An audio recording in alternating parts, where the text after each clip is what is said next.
I bet you didn't know just how deep China's influence runs in the heart of the Philippines.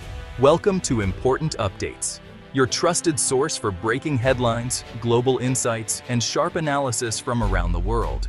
If you are new here, do not forget to hit that subscribe button so that you never miss an update. Picture Manila Bay at sunset. Stunning, its golden light shimmering across the water, painting the city in warm hues. Yet, beneath this beauty, the bay is shadowed by the looming silhouettes of massive dredging vessels, many of them operated by Chinese firms, their presence impossible to ignore. These ships are not just building new land. They're laying the foundation for China's expanding economic footprint in the Philippines, reshaping the coastline and the nation's future.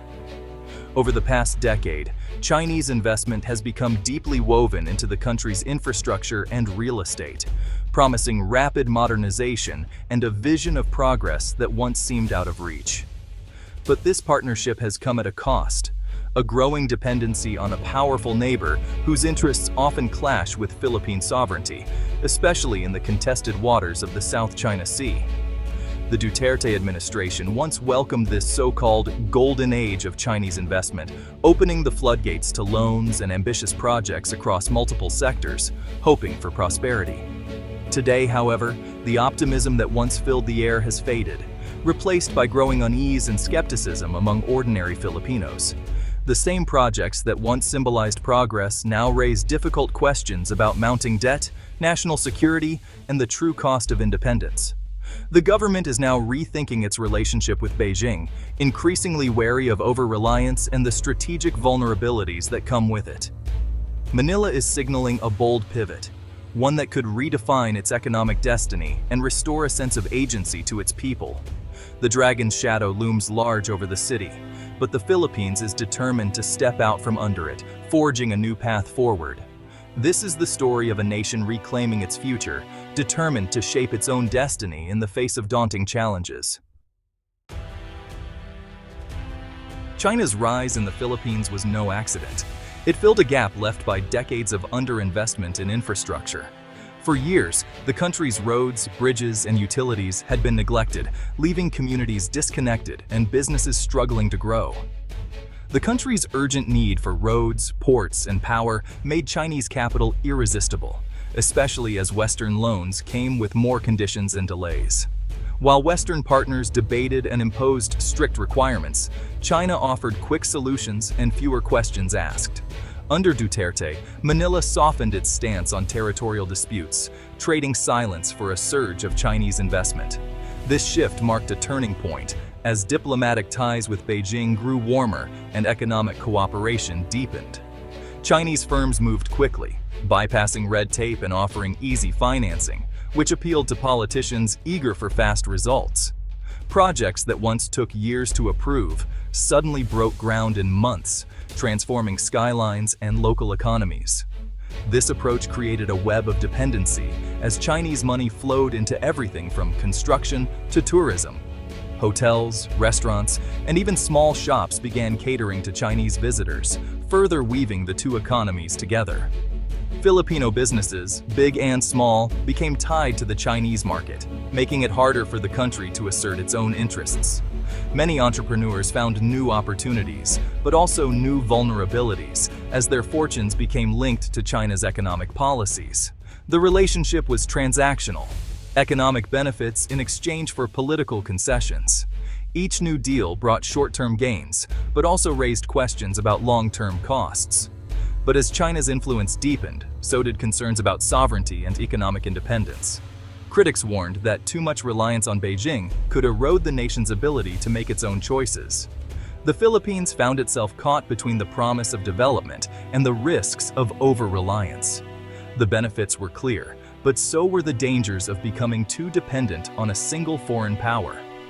Now, the nation faces the challenge of untangling this complex relationship, seeking a balance between growth and sovereignty, and charting a path that secures its future on its own terms.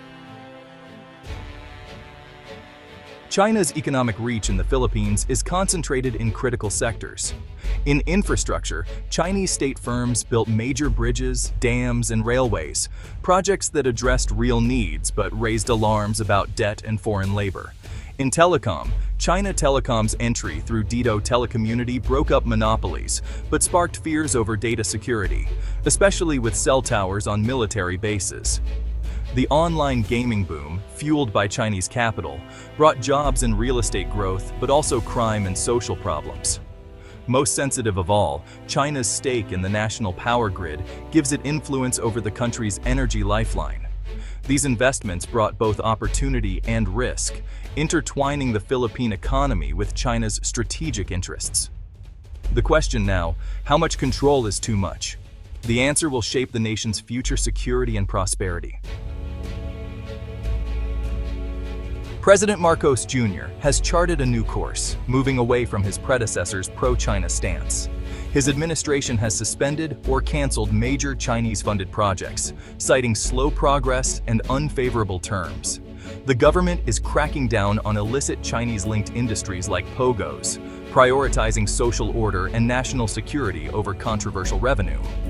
At the same time, Manila is strengthening ties with the US, Japan, and Australia, seeking more transparent and reliable investment. Expanded defense agreements with the US signal a strategic shift. Security and economics are now intertwined. The message is clear. The Philippines will no longer trade sovereignty for quick capital. This pivot is reshaping the country's alliances and its economic future. To reduce dependency on China, the Philippines is building a diverse network of global partners. The US is stepping up with investments in digital tech, clean energy, and supply chains, positioning the Philippines as a stable alternative in Asia. Japan remains a key ally, funding high-quality infrastructure like the Metro Manila subway, known for transparency and local job creation. Australia and South Korea are expanding trade and investment, especially in critical minerals, manufacturing, and renewables. These partnerships bring capital and technology without the strategic risks of over-reliance on China. The Philippines is also leveraging ASEAN and broader trade agreements to embed itself in a resilient economic web. By diversifying, the country aims to safeguard its sovereignty and create a more balanced, sustainable growth path. The era of single-partner dependency is ending. Breaking away from China's economic orbit is risky. For the Philippines, this move is not just a matter of policy, it's a leap into the unknown, with consequences that could ripple across every sector of society. Beijing could retaliate with trade restrictions or travel bans, hurting Philippine exports and tourism. The loss of Chinese visitors and buyers would be felt by local businesses, from souvenir shops to beach resorts, threatening jobs and livelihoods. Alternative funding for infrastructure may be slower and come with stricter conditions, risking project delays and public frustration. Major projects could stall, leaving commuters and workers stranded and slowing the country's growth. The pivot could also heighten regional tensions, as closer ties with the US may provoke a stronger Chinese response in disputed waters. This could lead to more frequent standoffs at sea, raising the risk of conflict and uncertainty for Filipino fishermen and coastal communities. Internally, powerful business and political groups with ties to China may resist the shift, fueling domestic divisions.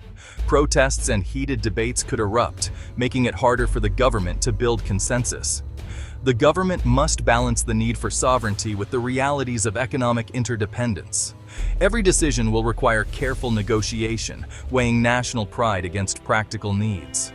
The risk of instability, both economic and political, is real. Markets could react unpredictably, and public confidence may waver in the face of uncertainty. Yet, the alternative is continued vulnerability to external pressure. Remaining dependent on a single partner leaves the country exposed to sudden shifts in policy or global events. The stakes are high. The country's future hinges on managing these risks. Every choice made today will shape the opportunities and challenges of tomorrow. The path forward is uncertain, but the cost of inaction may be even greater. Doing nothing could mean missing out on new alliances and opportunities for growth. The Philippines is navigating a storm, but determined to chart its own course. With resilience and unity, the nation can weather the challenges ahead and emerge stronger. Despite the risks, diversification brings real opportunities for Filipinos. Investments from the US, Japan, and Europe come with higher standards, better transparency, environmental safeguards, and local job creation. New trade partners mean more stable markets for Philippine goods, reducing vulnerability to political pressure. Access to advanced technology and training can upskill the workforce, making the economy more competitive. This shift empowers Filipino businesses and workers, fostering innovation and long-term growth. By avoiding overdependence, the country can make decisions based on its own interests. For ordinary Filipinos, this could mean more stable jobs, better services, and a stronger sense of national pride. The promise of a more resilient, independent economy is within reach. The Philippines faces a delicate balancing act, asserting sovereignty while staying pragmatic. Cutting off China isn't realistic. The goal is a more balanced, transparent relationship. The government's friend to all, enemy to none approach now emphasizes alliances with democracies and attracting high-quality investment. Success depends on reforms, making it easier to do business, fighting corruption, and delivering real results. The West Philippine Sea remains a flashpoint. Any aggression from China could accelerate the pivot westward. Public opinion will shape policy. A sense of threat strengthens support for a more assertive stance. The choices made now will define the nation's path for decades. The future is uncertain, but the opportunity for a stronger, more independent Philippines is real. The Philippines stands at a crossroads, recalibrating its economic and strategic direction. The visible legacy of Chinese projects underscores the depth of past entanglement, but a new, more cautious approach is taking hold. The government is diversifying partnerships, canceling risky deals, and prioritizing transparency and technology transfer. Risks remain: retaliation from Beijing, project delays, and internal divisions. But the pursuit of sovereignty and resilience is clear. This story is a lesson for other nations. Balancing development needs with self-determination is never easy. The coming years will reveal if the Philippines can secure a new era of prosperity and independence, or if old dependencies will pull it back. The nation's destiny hangs in the balance.